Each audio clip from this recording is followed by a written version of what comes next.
the absence of the director, I'm afraid that I have to defer to the absent person for that. I can't really comment. No, it was not in the original comic, as far as I remember. And without spoiling it to the general public, I'm decidedly absent for that portion of the film. So I'm afraid I'm not going to offer comment. No point of view?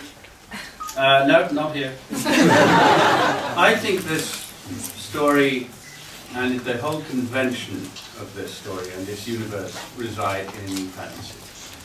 I think this is, it's referencing myth.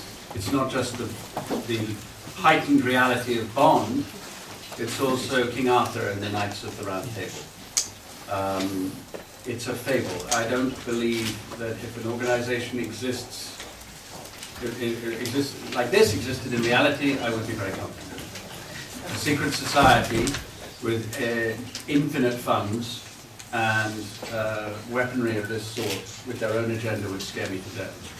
I think in the world where good and bad are very clear, in the sense of like Arthur, the King Arthur stories, I think it works. But no, I don't think this has a place in the real world.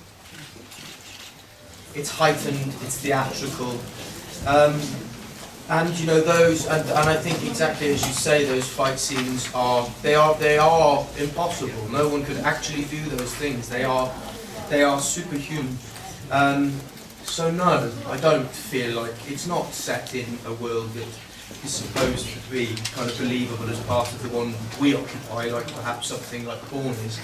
It's a fantastic, colourful, zany, crazy world where the impossible is possible. Yes, and I think that this film is not drawing on reality; it's drawing on other films.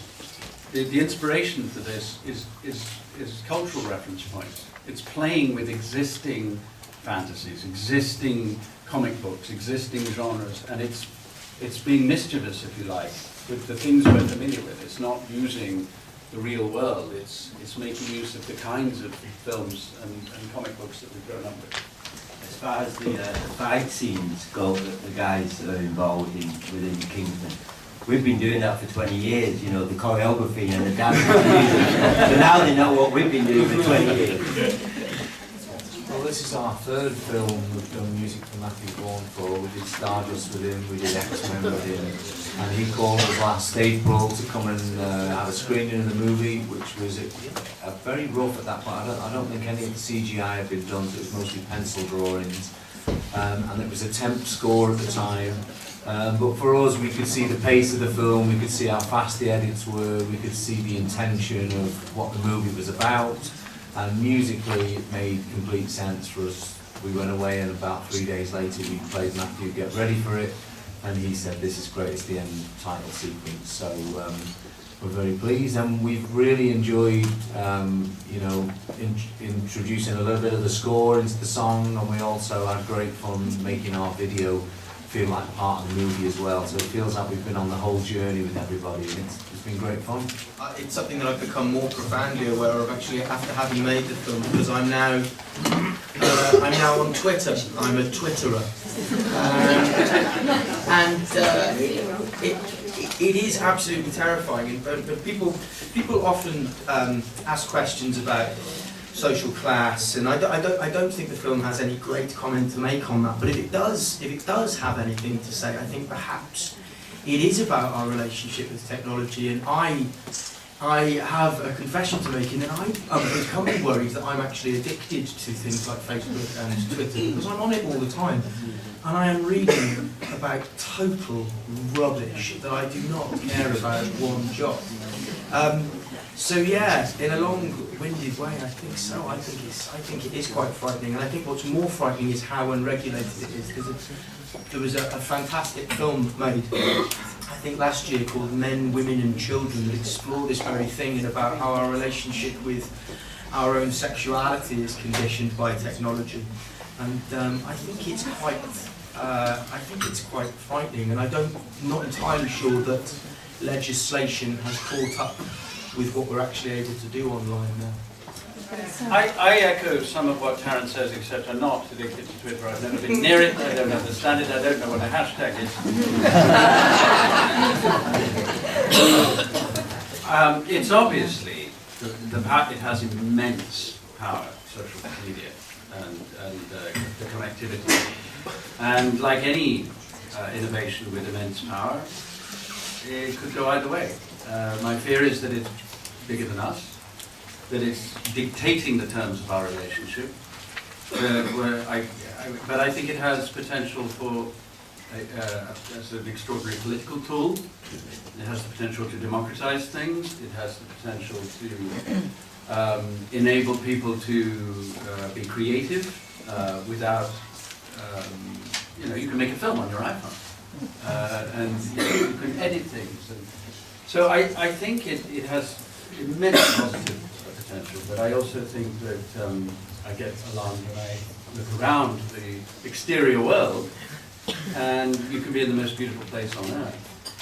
And I was in Venice recently, which is one of the most beautiful places on earth, and everybody was either doing this or this, and it doesn't make any sense to me. People are photographing their food. They go to Africa and they photograph the animals. They're seeing a picture on the National Geographic or online. And I think that, we're just finding it more and more difficult to lift our heads out of the screen and into the world. So I think it's evolving faster than our consciousness in some way. Well, we're all on Twitter. Some of us to less degree than others. I think it's great fun. I think it's a brilliant way of people seeing what other people do, learning things. It's educational, and I agree with Colin and Taron that with any of these things, I think it's a relatively new area of the world. There's problems, and I've got children. And the way I communicate with my 14-year-old at the moment is through WhatsApp. So, your dinner's ready, WhatsApp. Comes down the stairs, so it's a whole new world. But I enjoy being on social media. And there's very funny people on there.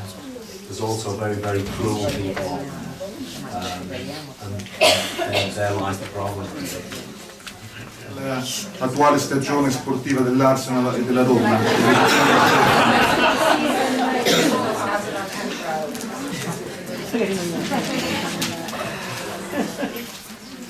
Yes, Arsenal's form over the last few years has definitely affected my composure. Made to feel much better by yesterday's result. Yes, I'm not an entirely composed person all the time. In fact, one of the joys of my job is that's where I can play out characters, sometimes characters that certainly characters I would like to be. And sometimes it's a chance to play the characters I'm very glad I'm not. I mean, this idea of perpetual composure, I think, unless you're a Zen monk or something like that, I don't think it's prevalent in anybody. The British have a reputation for being composed, which is absurd if you've ever been to a football match in Britain. Or to take that concert. So I think it's all a bit of a myth. Yes, I mean, I hear your comment. As I said, I think that the stereotypes of nobility, of good versus evil, of crazy, are broad strokes, and they are reference points to all sorts of received things over time. I think if you deconstruct it, you can find all kinds of contradictions, problems. And there are paradoxes within the film too. Yes, the kinds of guys that founded Kingsman do sit in the House of Lords. I personally don't think the House of Lords is a beneficial or relevant institution, but I'm very glad that they were there when we had votes on the death penalty in the United Kingdom, because they voted against it. So there are paradoxes right there as well.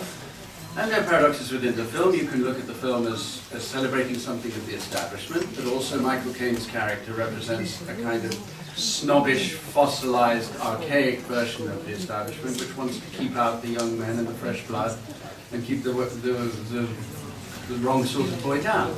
So it's, perhaps you can look at it as attacking that as well. And also, what happens to most members of the establishment at the end of this movie, their heads blow up. You know, we see that the rich, the established, the elite going up in a kind of fireworks display. So it's basically, I think it's just making mystery with a lot of archetypes. It's the cheekiness of the graphic novel. I think so. I think it's getting away with a great deal because of its heightened, rather cartoonish convention. And also it's worth remembering that Michael Caine isn't actually a member of the establishment. It's revealed at the end that he is in fact a working class person masquerading, pretending to be someone of a privileged background to serve his own ends. He switches back to his original accent. To the Michael Caine we all know and love. Yeah.